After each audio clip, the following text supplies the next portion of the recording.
Hey guys, Drifter here. Welcome to Ghost in Depth. In today's episode, we're going to be reviewing the VEPR submachine gun. This is an SMG that, when I looked at the stats, was very unappealing for me, that I really did not want to use. I felt that it was outclassed by a lot of other weapons.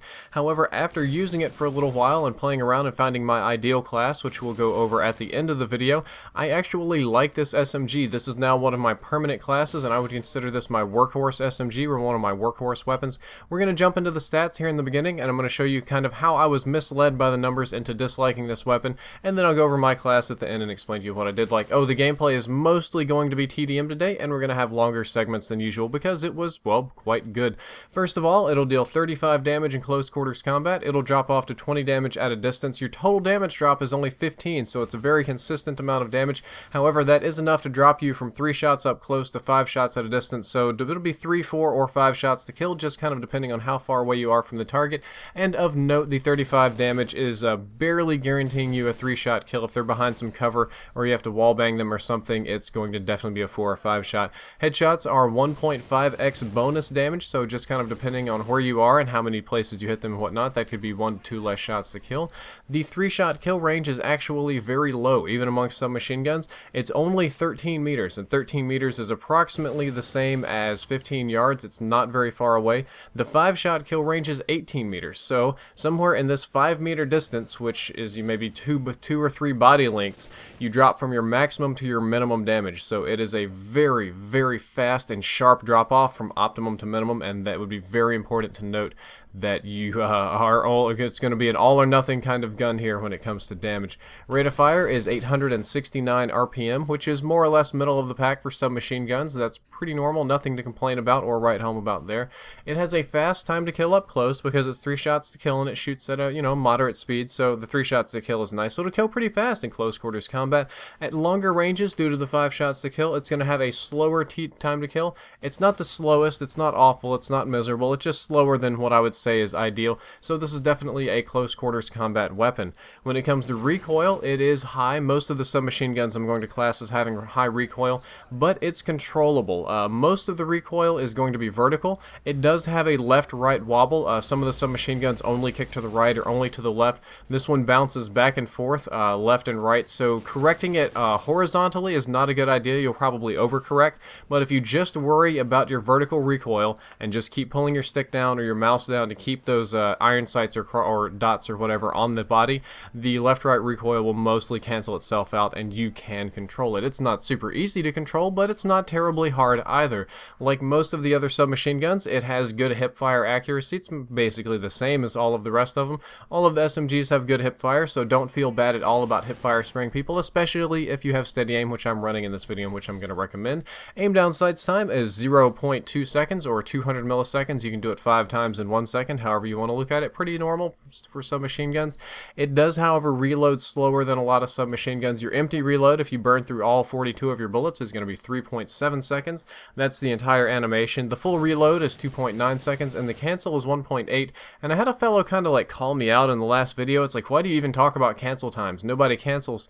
Almost everybody cancels. If you ever watch when the mag hits your gun and then you sprint forward really quick to kind of run away, that's a reload cancel. There's a bunch of different ways you can reload cancel, and I would say that most people do it with a sprint cancel, even if they're not thinking about it, so that is a very important statistic to have. Magazine size is 42. If you run extended mags on it, you jump up to 63, so it does have a large magazine. This is the second largest of submachine guns. The Bison has the most, and I am very happy with the magazine count. Not only does that mean less reloading for me, but that means I have more ammunition in stock. The VEPR's iron sights are quite good. They are a little bit bulky on the left and right. They can be a little bit obstructive, but it's a close range sight. It's mostly clear, it's mostly open, and at the range at which I should be using this submachine gun, it is more than enough for me to get my shots on target. They're not the best iron sights in the game, but I would definitely put them in the good category. Because of this, I don't feel that optics are really necessary. I don't run optics on this weapon.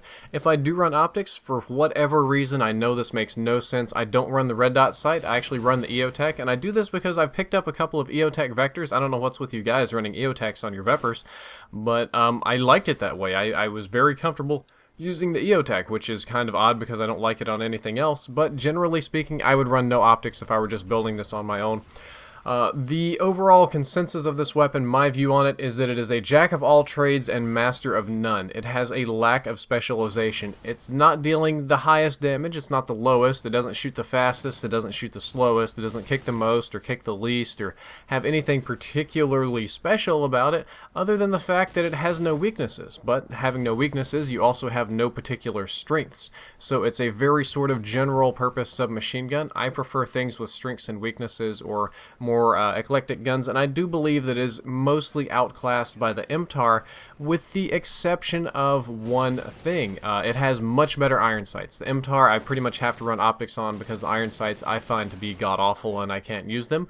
But there's a really cool way to use the VEPR that I just can't do with the MTAR. You'd think that these classes would work the same, but when I try it on other submachine guns, it's awful. When I try it on the VEPR, it really, really works for me, and that's my ideal class, or my best class for the VEPR.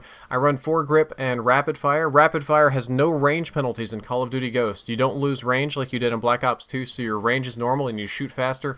However, it does kick more, so I add a foregrip to it to kind of keep that under control as best as possible. The foregrip does not cancel out the effects of rapid fire, but it helps, and it helps me keep it on target.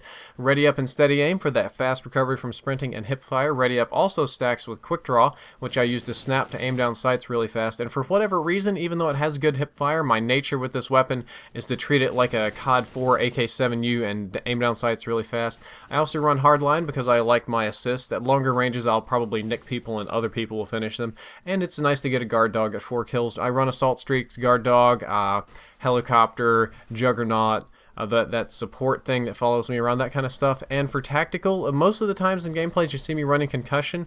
I thought about running a Simtex or a frag, but I've had the best luck with a 9-bang. Playing objectively, you can throw it around corners and take out lots of annoying stuff like IMS and sentry guns, and if you charge it up, you can kind of flash entire areas and get a lot of assists, which stacks very well with your hardline. For me, this is a very unusual class. I usually avoid something like a foregrip on a weapon that's moderately accurate. I'll try to correct it on my own, and I avoid rapid fire in general because it's an attachment that I don't really like very much. However, for whatever reason on the VEPR, this class just works great. The rate of fire increases to a little bit over 1,000 RPM. You retain the same damage and you get similar amounts of accuracy. The iron sights are good. It makes it very deadly up close, moderately deadly at long ranges. We speed up the time to kill a little bit, and I genuinely like it and was able to do work with it, so I would highly recommend that you try this class.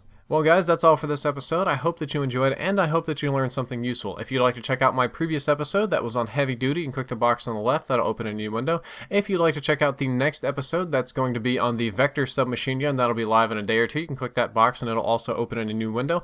As always, don't forget to like, favorite, and subscribe. Drifter out.